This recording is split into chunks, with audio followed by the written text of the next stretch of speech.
we had a magic off straight up. Like he did a trick and it was like, can you top that? And I did a trick and he did a trick and it ended up with him going out in the front yard and floating.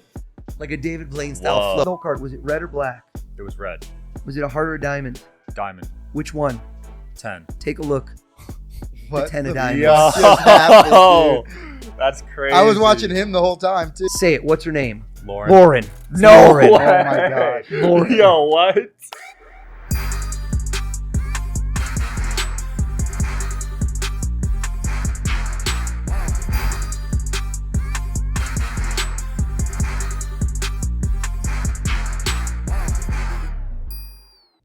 All right, welcome back to the Digital Social Hour. I'm your host, Sean Kelly, here with my co-host, Charlie Cavalier, and our guest today, Oz Perlman. Thanks, guys. How's it going? Going great. Man, the marathon runner himself.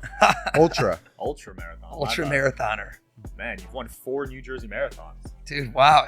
You did your homework. I I got a little plaque in my office that says Hall of Famer New Jersey Marathon. That's the heyday. You know what's fun about that race? Is it's an out and back, which means you kind of turn around. Yeah. And if you're in the lead, there's a police escort. So there's like a police car in front of you, so everyone sees you, and I've always been a battle for that race. So it's, dude, you get fired up, like thousands of people are like, dude, yeah. And by the time the third or fourth time they knew me, so you're like, yeah, Oz, and you just get, dude, fired up. That's insane. It's like the closest thing to feeling like a real athlete, even though I'm not one. Yeah. What's the secret? Because you don't have the ideal runner's build. I don't know. Mental motivation. I can just suffer better than other people, I feel. Right. You've trained your mind to be able to withstand. Honestly, yeah. And also psychological warfare, dude. When I pass somebody in a race, not to tip my hat, I control my breathing. I get myself rested. I go by you really fast and usually give you encouraging words, which will break your spirit. I'll be like, dude, you're looking great, bro. Keep it going. And like when you do that and they're feeling like, and then I don't know if I can swear, it breaks you mentally. Oh, so you're talking shit while you're running. That's like some Kobe Bryant stuff right there. Yeah. Like hit a 3 and then be like, don't worry, young fella, you'll get him next year. Yeah. Like, Yeah. wow. Honestly, it's encouraging words, which are honestly discouraging. Wow. I love that because runners don't really be talking. Yep. Because I used to be a runner and no one really talked during the race. But that's cool. Oh, if you can talk and you have a normal breathing pattern, it really messes with the other person because they're like, how am I breathing so heavy, dying, and this guy is out for an afternoon stroll? Yeah, they get in their own head. Because now they're like, oh my God. And if you pass them like they're walking backwards, now their spirit is broken. They're like, I'm not going to try and catch this guy. Have you ever gotten into like a talking competition with somebody during a race that lasted maybe longer than it should have? Oh, full on, man. I'll start reading their mind, which will even like go Jedi mind trick. I'll be like, think of something right now. And I tell them what it is. And they're like, dude, this guy's next level. Like, I don't even want to pass him right now. Yo. So how did you develop that ability? Was it at a young age or did you develop it later in life? I started doing magic. So most people who become mentalists, which a lot of people don't know what mentalism is, it's kind of magic, but it's magic of the mind. Yeah. Like I can show up here right now. I got no props and I could do an hour show, Wow. for you two or for 2,000 people. Mm-hmm. Because with magic, like you go see Chris Angel, David Copper, there's props. There's big props. And even though, listen, I love magic, you know that somehow there's sleight of hand or there's something you're not seeing on stage, right? There's like, they call it smoke and mirrors. There's something. With mentalism, it's the most pure pursuit, almost like stand-up comedy, where you just get up there with a microphone and you talk. I don't need props. I am the show. So I've learned how people behave, how they think. And it started with magic where there's misdirection. Mm-hmm. Misdirection means when I say, Charlie, you see how I look there? Mm-hmm. You look there. Naturally, your eyes go where I want them to. So take that to the next level. Instead of a card trick where I know where you're going to pick the card, I can just say, think of a card. Look at a card. Use your mind. It's very different. You start to know and analyze how people behave, what they think. You can influence their thinking. It's a little more cerebral. I have a lot of people after my shows that go, I don't like magic, but dude, I love what you do because it challenges people on a different level. Right. He got me too. I literally looked at the pillow as I looked too. Well, it's that pause, that timing. It's the same as a comedian. How do comedians make you laugh? They can tell the same joke. 10 men and women say the same joke. One, you laugh the hardest. It's because the way they time it, the way they look, the way their facial expressions, all those things they're on an instinctive basis. Gotcha. And then how long did it take you to develop your mentalism skills to be able to go on America's Got Talent? So it's funny. I went on America's Got Talent and I didn't get on the first time I tried out, which is so funny with that show. First time I tried out, didn't even get on. Second time I got third place. So go figure, man. Timing is everything in life. But I was still doing magic when I went on there, But the year before, shout out to Matt Franco, who's here in Vegas, who's awesome. He's a friend, amazing magician and shit. Are you someone that doesn't have life insurance? Why leave anything up to chance in a worst case scenario? Luckily, Policy Genius makes finding the right policy simple, and their team of licensed experts are on hand to help you through it. Life insurance gives your family a safety net that they can cover expenses with, so they don't have to worry about money while getting back on their feet. I've had friends and family members that have passed away without life insurance. It's definitely left us with financial instabilities. Even if you already have a policy, it may not offer enough protection for your family's needs, and it may not follow you if you leave your job. With Policy Genius, you can find life insurance policies that start at just $292 per year for $1 million of coverage. Some options offer same-day approval and avoid unnecessary medical exams. Policy Genius knows how valuable your time is. Their technology makes it easy to compare life insurance quotes from America's top insurance in just a few clicks to find your lowest price. Policy Genius has licensed, award-winning agents who can help you find the best fit for your needs. They work for you, not the insurance companies. They don't have an incentive to recommend one insurer over another, so you can trust their guidance. Policy Genius is for parents, caregivers, and anyone else who has people who depend on them. They simplify the process of getting life insurance so you can protect the people you love. They got thousands of 5-star reviews on Google and Trustpilot. Your loved ones deserve a financial safety net. You deserve a smarter way to find and buy it. Head to policygenius.com/DSH or click the link in the description to get a free life insurance quote and see how much you could save. That's policygenius.com/DSH. Show, you should see it, is he won the year before I went on. And I made a calculated decision saying, yo, if I want to go far, I got to differentiate. Like, I can't, if I do magic and he did magic, you're never going to win the same thing 2 years in a row. Right. So I was doing 50-50 mentalism, but it was kind of like a crutch. Mentalism is scary to do because there's no safety net. Right. Like, if you screw up, versus magic. You know, you practice a card trick in the mirror, it always works. Yeah. So I made a decision at that point, like my socials owes the mentalist, everything is owes the mentalist. I was full tilt, sink or swim, man. I'm going to do all mentalism from here on out. And are people able to combat your mentalism skills? Like, can you penetrate everyone, or are certain people unpenetrable? That's a weird way to put it. Who's penetrable? I don't penetrate anyone in the show, for the record. I'm thinking, Charlie, I'm not penetrating you. It's true. I'm safe. I'm safe. That costs extra. It's Vegas. But so certain people it works better with. Yeah. It's not really like hypnosis where certain people are more suggestible. But what I would say is some people have bigger barriers. So that when you're trying to guide someone, think of sales. If you call someone on the phone, number one thing a telemarketer calls, you're like, dude, I don't want to talk to you. Done. So let's say not a telemarketer. How does a salesperson build rapport? How do they get you comfortable? You have barriers in place. First thing you want to say is, I don't need that. I already got that, right? So what if they say, yeah, I'm with you. You don't need this. You go, oh, so I'm pretty much a salesperson, but what I'm selling is the feeling of, I know what you're thinking. And in a lot of ways, it's very much sales 101 is I need you to become comfortable with me and what I'm asking so that your resistance lowers. And so I could do certain things on anybody. Right. But the difficulty for me is that, I'm not trying to be cryptic, is that certain people are easier to work with and they're going to give me bigger reactions quicker. So in that sense, in my show, what I'm doing is curating content. Think of like when you go on social, the best curators, like, the fat Jewish, like certain people are so funny because they find you the best stuff that matches your sense of humor. So the same thing is in my show, I can look at somebody and in 1 second know they're going to this thing. Wow. They're going to this thing, and that's who I'm going to pick out of 1,000 people. But other times we throw frisbees out in the audience and anyone can catch it. So you know it's not set up. Right. If somebody watches YouTube, they're going to be like, oh, he must have told you what to think or something. No matter what I say, people think it's set up. If you see me on stage with 1,000 people, yo, you throw frisbee 1, 2, 3 people, there is no way that could happen. They stand up, I guess your ATM pin code. You know it's legit, man. Like if you watch the ESPN stuff from last year, I hacked DK Metcalf's phone, dude. He grabbed his phone so fast. Oh my gosh. He goes, give me my damn phone back. Like it was, it's not set up. So I could do it with anybody. Certain people are easier than others. Yeah. See, I'm a bit of a skeptic too. So I'm the biggest skeptic, Charlie. Well, so that's why I became a mentalist. I was like, this is not real. I got to figure out how they're doing this. You use a lot of analogies about like stand-up comedy. And my favorite thing to watch. And me too. And I've done a lot of work with comedians and I noticed that what they put out in a smaller room show is them testing material for those big stadium audiences. Fully. Is what you do similar? Like, are you like, if the three of us are doing this, are you more willing to try out some like new material on us? You're not just gonna like walk into a 10,000 person arena and just try something and see if it works.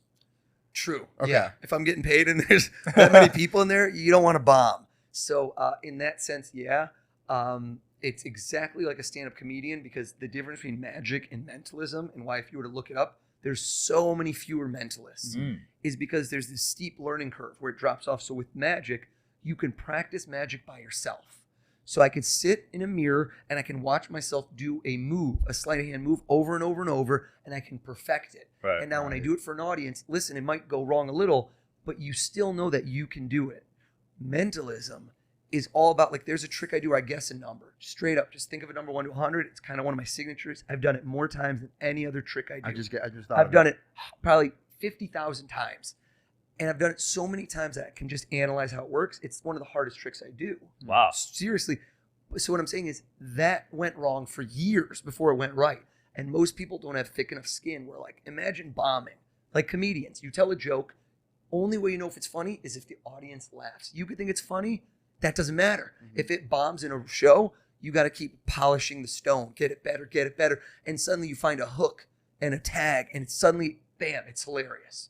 So it's exactly that. Like, I've seen Chris Rock at the Comedy Cellar just working material with the notepad where he says a joke, bombs. But then he starts, and then you come back a week later. Tweak it a little bit. I love Cellar's like where I go in New York City in the Village.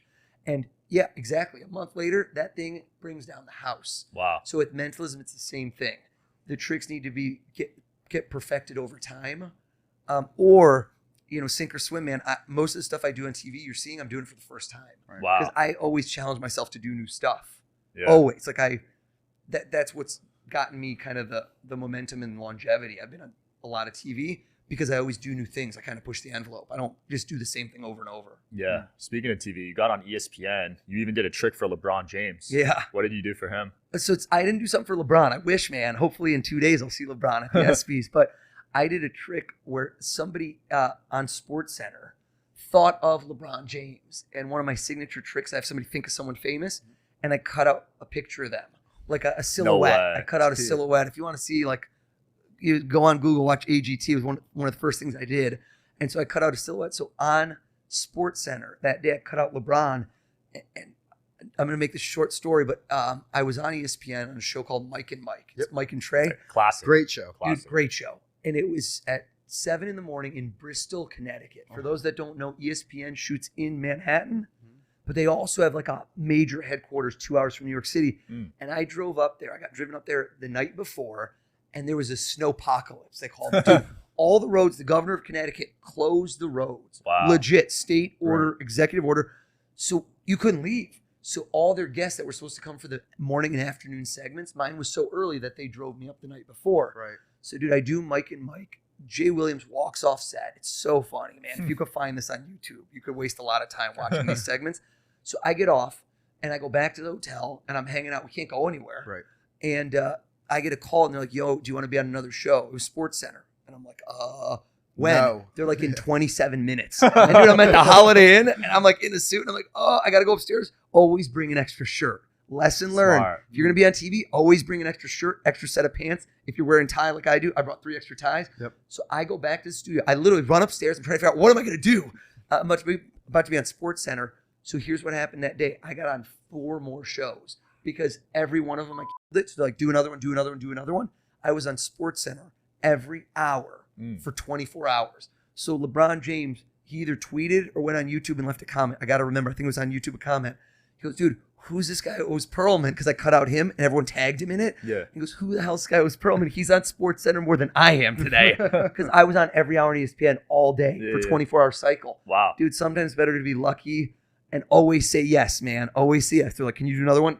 Yes, I can. Yep. Hell yes, I can. And dude, that just boosted me like crazy. It was luck. Wow. It was crazy. So you believe in luck? I think you make your own luck, because that day, yes, was I lucky that it was a snowpocalypse and nobody got in. But when they called me and said, can you do another segment? Dude, I work well under pressure. Every segment, I did something new. If you watch those, I made like probably 40 minutes of TV that day. Yeah. No repeats. Everything I did was new and different. Wow. That's impressive. Do you think it's like, is it harder for you to accomplish? Well, I don't know if accomplish is the right word. Is it harder for you to do what you're doing through a screen? I.e., like with social media nowadays, do you think you could pull off some of the amazing things you can do talking to somebody like who's watching you on TikTok or Instagram or something like that? You got to tailor stuff to the medium. So I think you got to adjust, man. If you're like, TV's dead, like in certain ways. When I make stuff for TV, I make it with the thought of how are we going to clip this down for social so it gets the furthest reach. Smart. Because if you distill what I do, like what do I do? Right? If you think, what do you guys do? Right? You're giving somebody a certain type of content that's going to add value in their life, or is it creating humor or entertainment? I create memorable moments of amazement. Right. And it needs to be genuine, authentic reactions. Because otherwise, if I'm watching myself, I'm like, this is fake. Like, and everything nowadays, people say, is this fake? And I don't even mind if people think some things are fake because that's engagement. That drives you if you're in the conversation. But if you make it authentic, like especially when you do stuff with celebrities or sports stars or people that like you've been in people's ears, they watch you, they're loyal, they know who you are. So you get that feeling, or just somebody random on the street, you create these moments where you can sense. You have this sense in your body of that had to be real, man. You see the reaction, you see the pauses, you see those moments. When people are acting, you can tell. Yep. You can feel when something's fake. Wow. Don't you know what I mean? Like, can't you see on certain I've videos? gotten better, yeah. I think most people can, and even if they can't. So to answer your question, I'm always thinking, how will this be consumed? And so I make stuff that gets right to the point. Right? Yeah. Have you ever had a mentalist battle where you went up against another mentalist? And I'm all about that, man. Let's go 8 miles straight up. I love that idea. That sounds fun, right? It, that's a great TV pitch, man. I would love to go a magic off. I've done a mentalist off in high school. There was a kid, this guy named Ryan Hertz. I love this guy, who was a magician when I just started. And this guy was, when you're a magician, other magicians, unless they know you're a magician, don't want to teach you a trick. Right. Like if Charlie's like, all right, that was sick. Show me how you did it. I'm like, I'm not showing you, man. But if he has the cred where I can feel that he's super interested, he's read books and he's actually getting into it, then I'm going to start showing you how stuff works. Because how did I learn, right? Other people showed me. So this guy didn't know if I had like genuine, like, what were my intentions? Right. And so after about a year of me bothering him like crazy, being like, dude, show me how you did that. Show me how you did that. Please teach me. He got the gist that I was legit into this. And he was just getting out of this stuff. And we had a party. This is like a high school party sophomore year where we had a magic off. Straight up, like he did a trick. And it was like, can you top that? And I did a trick. And That's he did a trick. sick. And it ended up with him going out in the front yard and floating. Like a David Blaine style float. Back in the day. You're probably too young for this. But David Blaine's first street special. He floated. On water, Dude, right? Dude, it wasn't on water. It was just on the street. And people went crazy. And that blew him up, man. This is the original like street magic special. And once he did that, everyone tried to learn ways to do that. How can you do that? And this guy did it. And it was just bonkers. Like I had to tip my hat. I'm like, dude, I'm not beating this. Like no card trick of mine is going to beat you floating in the middle of the street, man. It was so shout out to Ryan Hertz, dude. So that was the one magic off I think I've had recently. And that was 25 years ago. That's sick. Have you done anything with David Blaine? I have done shows where David Blaine and I were both performing. One time at Lance Armstrong's house. And I've met David Blaine at some of his specials and stuff, but man, that guy's goated for me. Icon, legend status. I wanted to see him in Vegas, but every time I'm doing a show in Vegas and he's doing a show, we're both working at the same time. Yeah. The curse of both being in the same performance. We're like, he's doing a show at 9 p.m., so am I. What do you call what you do? I mean, I don't want to use the wrong word. Tricks. I don't care at all. I'm not like Precious. I would call them tricks. Okay. They're routines, whatever. But at the end of the day, it is a trick. Right. But my goal is not to trick you. Like, I don't want you to think like I'm smarter than you. What I'm doing, you both could do. Ability. No, but you literally both could do this. But you'd have to dedicate your life to it for probably years. Like I've never seen anyone who could do it within like a month. You might be able to do something simple, but it's everything I do comes down to one of two things. One is if you see it, you go, that's insane. If I told you how I did it, you'd be like, there's no way you just did that on live TV with millions of people watching. What if it went wrong? And I'm like, dude, that's the rush. That's the adrenaline. Or two, it's so simple that you go, that's ridiculous. Right. It's very rarely in the middle. It's either so hard or so easy. Yeah. But yeah, it's a trick, but my goal is not to trick you. I'm not trying to show you I'm smarter than you. I'm trying to just give you an authentic moment of being like, wow. Because how often do you get that nowadays? Right. So since you're able to read people's mind, has that affected your personal life, dating, friendships? So I can't really read your mind. It sounds like that. But what I'm reading is other things you give off. Okay. Right? You're communicating in other ways that you don't realize. But it's not like, it's not like in X-Men, Professor X. Yeah, Like I can't get inside your head like that. You're communicating things you don't realize, and I'm also pushing you in certain ways. I'm the director in my show. I'm kind of pointing the camera in the direction I want for you to do what I want. Got it. It's a switch you flip. So day to day, am I doing the same thing? No.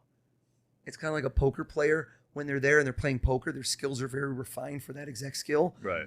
They're not at the grocery store being like, does this guy think I'm a jerk? Oh my God, they just looked at my butt. Like, it's not, it ain't Jason Bourne. Okay. So it doesn't affect my personal life. I try to use it as an advantage in certain things. Like if I'm negotiating a real estate deal, I'm using my skills a bit. Right. Sure. I'm trying to get the best price I can. Yeah. So it's helped you in business. For sure. Yeah, that would be a useful skill. It's also very good. helpful. I can get a good sense of whether people are lying. So that's always helpful in life. So how can you tell if someone's lying?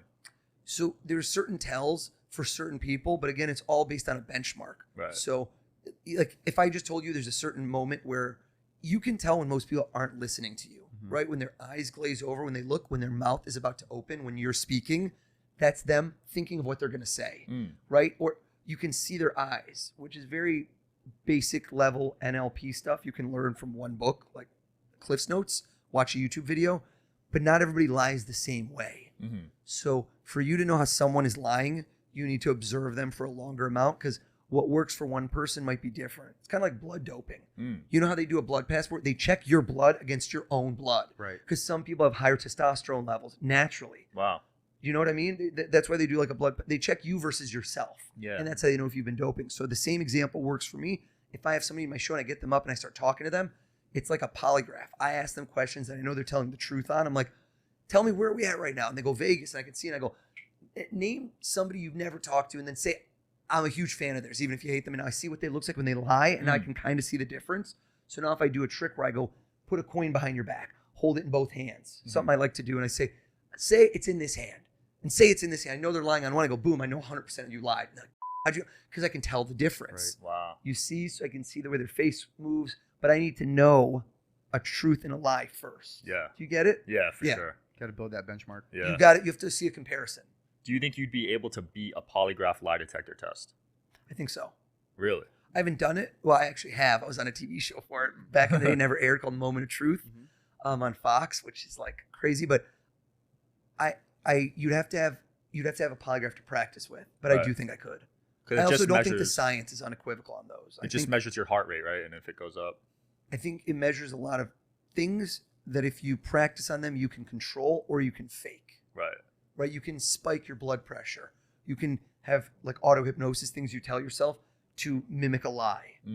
Yeah, we were talking about this yesterday, seeing if we could fool it. Yeah, we should get a polygraph. You should get one in here, man. I'm down. I'm down. We would have somebody storm off as soon as we got an answer. Then they lock you in and they're like, do you actually like Charlie? And you're like, yes. And they're like, woo, woo, woo. And it's like, the truth is out, man. Truth is out. Have you ever left somebody worse off, in your opinion, than when you started doing whatever you do with them? I don't think so, because anything that I'm about to reveal that's uncomfortable, like I don't go there. Even though I've had stuff where I figured out something that's a little bit risque, but that's always something people put out there. Like if somebody's cheating on their husband or wife and stuff like that, where it's not psychic, but they're like, they challenge me. They go, yo, I'm thinking of something you'll never guess. And I'm like, I know what you're thinking, and I'm not going to tell them. I'll sometimes write it and show them on a piece of paper and be like, if you don't want them to know, because in my show, I guess things like ATM PIN codes, Social Security, phone codes, but I'll always say, are you comfortable with me revealing this? Right. And if not, I'll show them. And I did this on CNBC earlier this year on Squawk Box, where I guessed the host's ATM PIN code. And dude, she is the most skeptical. It's really worth watching. If you go on my social at O's the Mentalist, from earlier in the year, I guessed her PIN code. She lost her mind. She was like, we need you out of the studio. I'm changing it right now. And I only showed it to her. Because, again, I'm not trying to burn bridges. People don't want that stuff. But I won't leave you worse off. My show is all about having fun, leaving, talking about what you experienced, and never feeling sad. Yeah. Sometimes people cry because they thought of someone that's passed away or someone close to them in their life. But I'm going to come give them a hug, and I'm going to let them know, like, I feel, I can feel that they're happy and sad together because they're being reminded of somebody they care about. I also saw online you could predict financial market downturns. I don't know about that, man. My portfolio would say otherwise at times, but I'm guessing. So like when I try to predict Super Bowls, Final Four, I've had some good luck. it's like a sports handicapper. I'm friends with a lot of sports gamblers. I love picking their brains, but I'm not psychic. I do not pretend to know the future. I'm not talking to dead people. I have skills that you could acquire if you were willing to work on them. It is not something that I would say is supernatural or God-given. It's a talent that I've honed. Yeah. Would you say your abilities are kind of spiritual? Like you're able to read energies? I don't know if I would call it that. I don't know. I've done things I can't explain, but again, I would never attribute those to psychic powers or like spiritual or from like a sixth sense. Or when I've done things like that, I think that it's the same way athletes have pushed themselves to a level they couldn't explain. Like I've had ultra marathons where I'm literally throwing up for 8 hours straight, where I've heat stroke and I come back from the dead, man. And it's like, I don't know how, but you can dig deep. It's like we were talking about David Goggins, who I love that guy, known him for years. He's got a rule that's like, when you feel like you've given it all, you've only given 40%. There's so much deeper. You could like those Navy SEALs who hell week, they don't sleep for 5 days. They dig and you find out who you are in your soul. I've done stuff where I can't explain it, but I think it's all those years of reps and 10 years, 20 years of doing this. My intuition kicks in and I just know something and I go, I don't know how I did that. I don't even know how I did that because it wasn't my normal thing. And I do not know how you just thought of that. And I'm going to try to backtrack and figure it out, but I can't explain it. Wow. But I don't think it's psychic. It's just sometimes you got to trust your instinct. Interesting. I love it. I love it. So is there a Mount Everest for something you want to pull off? Like, is there a trick, whatever you want to call it? Yeah. Like that you're working towards that when you pull it off, that's going to go on your Mount Rushmore of things you've done. I don't know if there's a specific trick, but there's an achievement, which is something. So in this country, there's no, you think of like, we're in Vegas. There's Chris Angel. There's David Blaine. There's David Copperfield. These are names like every Penn and Teller, legend status, where each of them is carved out like a niche of what they are and what they do.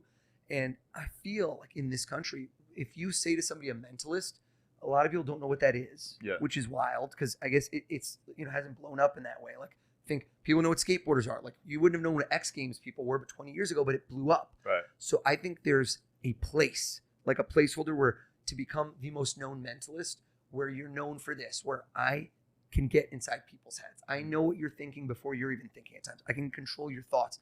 I would love to elevate the craft to a level where everybody knows where it is. And if I can be that person who, when you hear that word mentalist, you go, it's O's. Like, that's the guy. So I'm working towards that end. And that just involves kind of upping the ante each time, doing crazier things. Like, you're going to see every time I do it, I try to push the envelope. Like at the ESPYs, I'm going to be on, I don't know when this goes out, but July 13th, you'll see me on. July 12th, my bad. I forgot the day. I can read other minds. I don't know my own. I think it's July 12th in 2 days.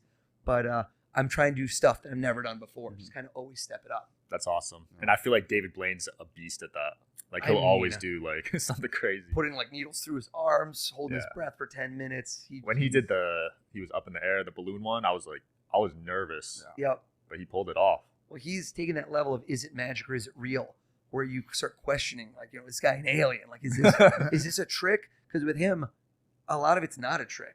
You think, but when he's putting a needle through his hand, that's real. These are real. That's not a fake needle. That's, sewing his lips. Like, that stuff is really being done. Jeez. And he just pushed his mind and body to the limits. Yeah, he and made Joe Rogan. I admire it. Joe Rogan pushed a needle all the way through his arm. Oh, dude, yeah. I'm watching. I'm cringing because I'm not. You show me a video. I have a friend who's a plastic surgeon, and he always wants to show me. He's like, "Look at this." I'm like, "Oh, I'm the guy who gets squeamish. I'm not watching that. The bone sticking out of a leg. I'm about to faint." Yeah, man. So what are you working on next? You doing another ultra marathon? You know what? So last year I had a couple big stunts. I ran around Central Park in New York City. It's a 6.1 mile loop, and there's a record. It's like a world record of how many times you could do it in one day. Okay. And I broke that record. It was front page of the New York Times, and I raised. I did 116 miles in about 18 hours at the time in the park. So I just kept going around nonstop. And I did it this is right when the war in the Ukraine started. So it's fresh in everyone's mind. I wanted to help out. And we ended up raising $1,000 per mile, 116 grand. Wow. And that just blew up. And then it was so fun. And it was such a fun team experience. I was the only one running, but people joined me.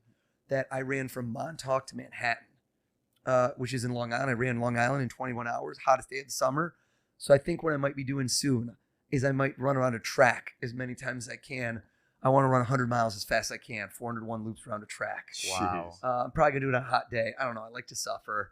And then I'm just coming up with my next stunt. You're insane, man. But I got a lot going on family front. I'm having my 4th kid in a month. So Congrats. Thank you. So it's busy in the household. Busy work, busy family. So I don't know. I can't run too much. Running away from my problems. Yeah, man, that's insane. 100 miles. Do we have time in here? Can we try something fun? Yeah, in the let's do room? it. You know what? Let's do this. We're in Vegas. And so I asked you before I got here, full transparency, said find a deck of cards. You guys ran around. They were like, is there a deck of cards somewhere in here? Yeah. And you have like a box. I got it. Can we Right check here. these out? Yeah. Okay. Now, we didn't even check. Is this a full deck? Full deck. Okay. I get accused, Charlie, of not playing with a full deck Really? in many ways. Me too, but in yeah. mental ways. Seriously. So here's the difference. If I take these cards, and I told you, I love magic tricks, and I were to tell you to pick one, physically take one out of the deck out, and you put it back and I find it, first off, that can be amazing, but it's expected. Do you understand? You know what the ending's going to be. Yeah. And it also, you're going to think, well, he's doing something with his hands. So if instead, okay, and it's going to be like deja vu, you were to look through the deck and decide on one card that's, I'm going to call it air quotes, your favorite card of the day, and that you have not physically touched, that you are imagining. I want you to close your eyes. Close your eyes, and you know the cards in the deck. They're red and black. Yeah. Hearts, diamonds, clubs, and spades, and they go from ace all the way to king. And I want you behind your eyes to see your favorite card of the day right there. Can you visualize it right now? Yeah. Can you visualize? Okay, open your eyes. Watch. Red, black. You don't have to say anything. I want you to see that card that you saw. Red, black. Hearts, diamonds, clubs, spades. And you saw that card and you're visualizing. Like I said, deja vu. You're seeing this over and over in your head. Ace, 2, 3, 4, 5, 6. Look at his hands getting nervous. 7, 8, 9, 10, jack, queen, king. Ace, 2, 3, 4, 5, 7, 9, 10, jack, queen, king. There is no way he could know what this card is, could he? No. And swear to God, before you walked in this room, you had no idea what you were going to do, what this card was going to be, any of this, before you walked in here, did you? Yeah, no idea. All right, hold your hand up like you're holding that card right there in your hand, your favorite of the day, and close your eyes. Don't open them until I tell you. Okay. See, I watched his reactions as he went. I watched when I said red or black. Hearts, diamonds, clubs, spades. Please don't open your eyes. I'm going to move the mic for just a second. Sean, don't open them so no one thinks you're looking. Keep them closed tight. You're imagining a card. I'm going to make a card appear. Not really magically. I put it in there. Keep your eyes closed for me. Keep your eyes closed. And don't open them yet. That card that was in your head. Tell us. Don't tell me the whole card. Was it red or black? It was red.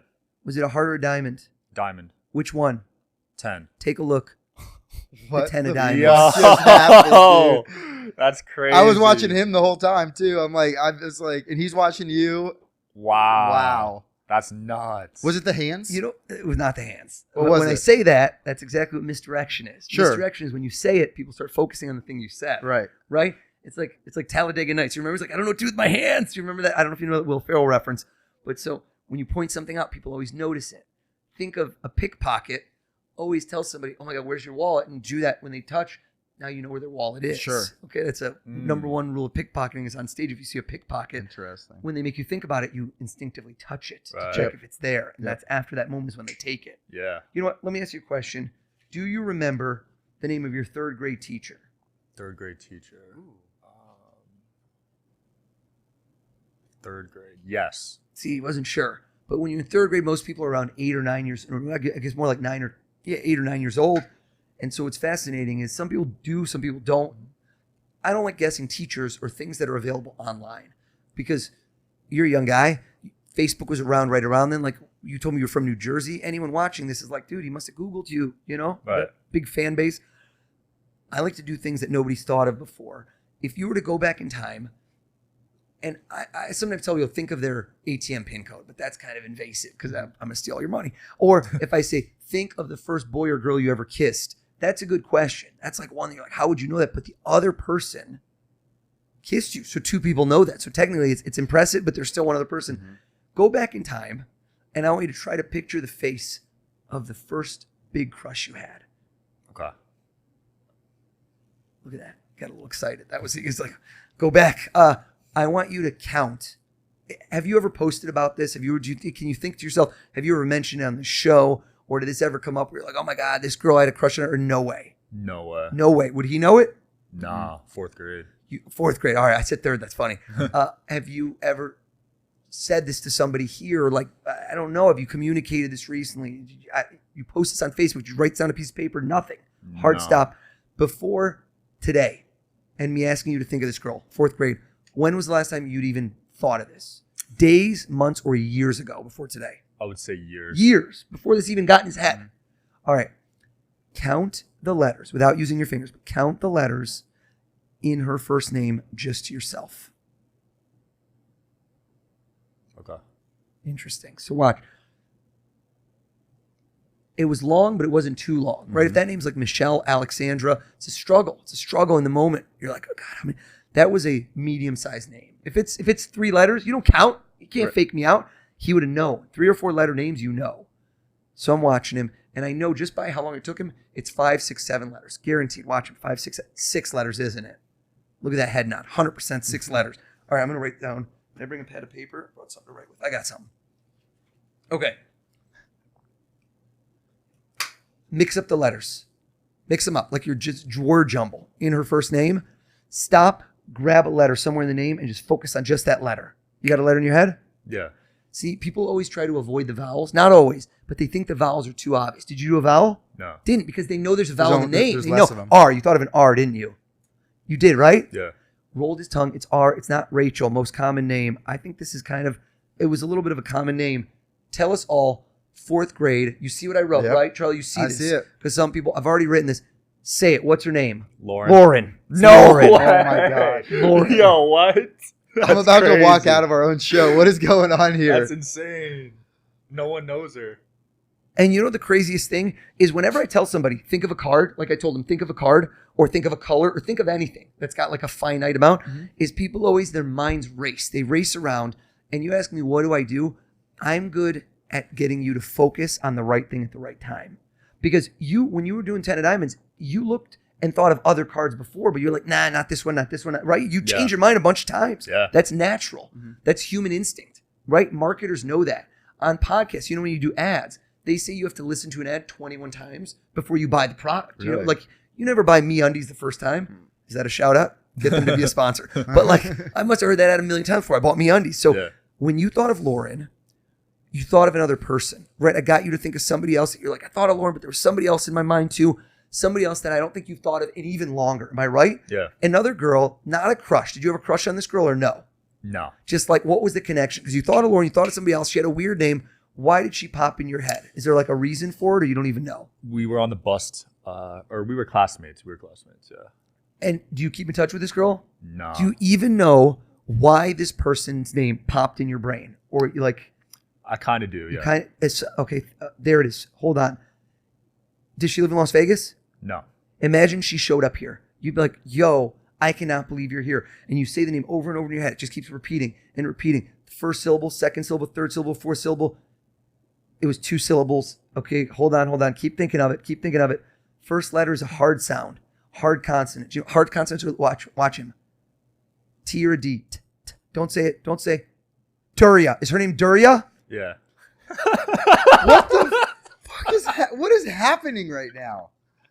That's insane. That is Like insane. D-U-R or D-E-R, something like that. DER, Y-A? Yeah. Dude. That's not even a name. I don't even know what just happened, Charlie. Yes, you do, but what? That's not even a name. Dare you. Yeah.